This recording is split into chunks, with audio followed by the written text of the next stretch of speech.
കാരണം രാജ്യത്തിൻ്റെ ജനാധിപത്യം സംരക്ഷിക്കാനുള്ള കോൺഗ്രസിൻ്റെ ഏറ്റവും കരുത്തരായ സാരഥിയാണ് വടകരയിൽ മത്സരിക്കുന്നത്. അത്രയും ശക്തമായ ഒരു പ്രതിഷേധം പിണറായി സർക്കാരിന്റെ കേരളത്തിൽ അലയടിക്കുന്നുണ്ട്. നമ്മളിപ്പോൾ കാണുന്നത് ഷാഫി പറമ്പിലിന്റെ വാഹന വ്യൂഹമായിരുന്നു. എങ്ങനെയാണ് ചേട്ടാ ഇവിടുത്തെ റെസ്പോൺസ് എങ്ങനെയാണ്? വളരെ ഭയങ്കരമായ റെസ്പോൺസാണ് നമുക്ക് കാണാൻ കഴിയുന്നത്. കാരണം നിങ്ങൾക്ക് തന്നെ കാണില്ല ജനങ്ങളുടെ ആവേശം. കാരണം രാജ്യത്തിൻ്റെ ജനാധിപത്യം സംരക്ഷിക്കാനുള്ള കോൺഗ്രസിൻ്റെ ഏറ്റവും കരുത്തരായ സാരഥിയാണ് വടകരയിൽ മത്സരിക്കുന്നത്. അതിൽ യൂത്ത് ഐക്കൺ തന്നെ പറയാം. ഷാഫി പറമ്പിൽ എത്തിച്ചേരുന്ന എല്ലാ സ്ഥലങ്ങളിലും ജനങ്ങളുടെ ഒരു തരംഗം തന്നെ സൃഷ്ടിച്ചുകൊണ്ടിരിക്കുകയാണ് ഷാഫി പറമ്പിൽ വടകരയിൽ. ഇവിടെ ശൈല ടീച്ചറാണ് എതിർ സ്ഥാനാർത്ഥി. ഒട്ടും മോശമല്ലാത്ത രീതിയാണ്. കാരണം മട്ടന്നൂരിൽ അല്ലെങ്കിൽ കേരള നിയമസഭയിലെ ഏറ്റവും റെക്കോർഡ് ഭൂരിപക്ഷം. പക്ഷേ ഷാഫി പറമ്പിൽ എന്ന സ്ഥാനാർത്ഥിയുടെ പ്രഖ്യാപനത്തിന് ശേഷം CPIM ഒന്ന് ഞെട്ടിയിരിക്കുന്നു എന്ന് തന്നെ പറയേണ്ടി വരും. തീർച്ചയായിട്ടും. കാരണം ഷാഫി ഉണ്ടാക്കിയ ഓളങ്ങളിലൂടെയാണ് ഇപ്പോൾ CPM മത്സരം ഞങ്ങളുടെ കൂടെ വന്നുകൊണ്ടിരിക്കുന്നത്.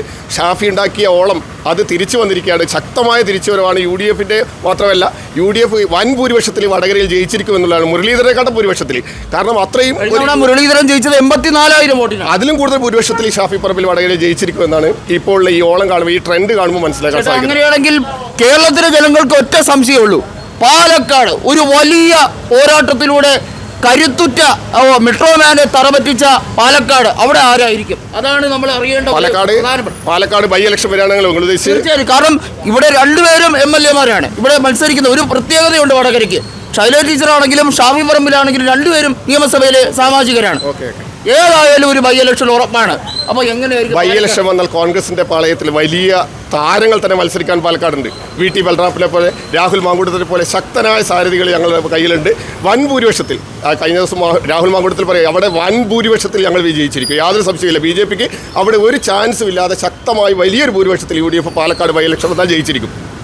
ഒരു വൈൽഡ് ഗസ് നടത്താമോ? എത്രയായിരിക്കും ഇവിടുത്തെ ഭൂരിപക്ഷം? ഇവിടുത്തെ ഭൂരിപക്ഷം പറയുന്നത് എന്തായാലും 1,00,000-അടുത്തുള്ള ഭൂരിപക്ഷത്തിൽ UDF വടകര പാർലമെന്റ് മണ്ഡലത്തിൽ ഈ പ്രാവശ്യം വിജയിച്ചിരിക്കും. യാതൊരു സംശയമില്ല. അത്രയും വലിയ ഓളങ്ങളാണ്. കാരണം കഴിഞ്ഞ ദിവസം പാറക്കടയിൽ നിന്നാണ് രാത്രി 12 മണിക്ക് പോലും വലിയൊരു ജനപ്രവാഹമാണ്. ആരും CPM-നെ പോലെ ഓരോ ബൂത്തിൽ നിന്നും 6 പേരെ കൊണ്ടുവരണമെന്ന് പറഞ്ഞുകൊണ്ടല്ല ഇവിടെ കോൺഗ്രസിന്റെ പ്രവർത്തനം വരുന്നത്. സ്വമേധയാ വരികയാണ്. കാരണം കേരള ഭരണത്തോടുള്ള വിയോജിപ്പ്. കാരണം നമുക്കറിയാം, ഒരു സ്ഥലത്ത് പോയാലും ജനങ്ങൾക്ക് ആവശ്യമായ ഒരു സാധനവും കിട്ടുന്നില്ല. മാവേലിസ്റ്റോ സാധനമില്ല, രൂക്ഷമായ വിലക്കയറ്റം, അങ്ങനെ പെൻഷൻ 2 മാസത്തെ ഇലക്ഷൻ വന്നതുകൊണ്ട് എല്ലായ്പ്പോഴും ഇലക്ഷൻ ആയിപ്പോട്ടെ എന്ന് ജനങ്ങൾ പ്രാർത്ഥിച്ചുകൊണ്ടിരിക്കുക. കാരണം കേരള സർക്കാരിന് പെൻഷൻ കിട്ടുമെന്ന് വിചാരിച്ചിട്ട് അത്രയും ശക്തമായ ഒരു പ്രതിഷേധം പിണറായി സർക്കാരിന്റെ കേരളത്തിൽ അലയടിക്കുന്നുണ്ട്. അതിൻ്റെ ഒരു റിസൾട്ട് UDFന് 2020 അടിക്കുമെന്നാണ് UDFിൻ്റെ നേതാക്കന്മാർ പ്രതീക്ഷിക്കുന്നത്. ഫ്രീസ് ചെയ്തിരിക്കുകയാണ്. എന്താണ് അഭിപ്രായം ഇതിനെക്കുറിച്ച്? കാരണം ജനാധിപത്യത്തോടുള്ള വെല്ലുവിളിയാണ് BJP നടത്തിക്കൊണ്ടിരിക്കുന്നത്. നമുക്കറിയാം, പ്രതിപക്ഷത്തുള്ള ഓരോ അംഗങ്ങളെയും, അതായത് രാഹുൽ ഗാന്ധിയുടെ വാക്കുകൾ കഴിഞ്ഞ ദിവസം നിങ്ങൾ പത്രത്തിൽ വായിച്ചിട്ടുണ്ടാവും.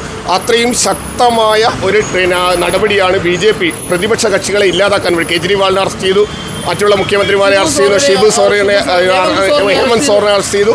ഇതെല്ലാം ജനാധിപത്യത്തോടുള്ള വെല്ലുവിളിയായിട്ടാണ്, ഏകാധിപത്യ ഭരണത്തിൻ്റെ ഏറ്റവും നല്ല ഉദാഹരണമായിട്ട് മാത്രമേ അതിനെ കാണാൻ സാധിക്കുകയുള്ളൂ.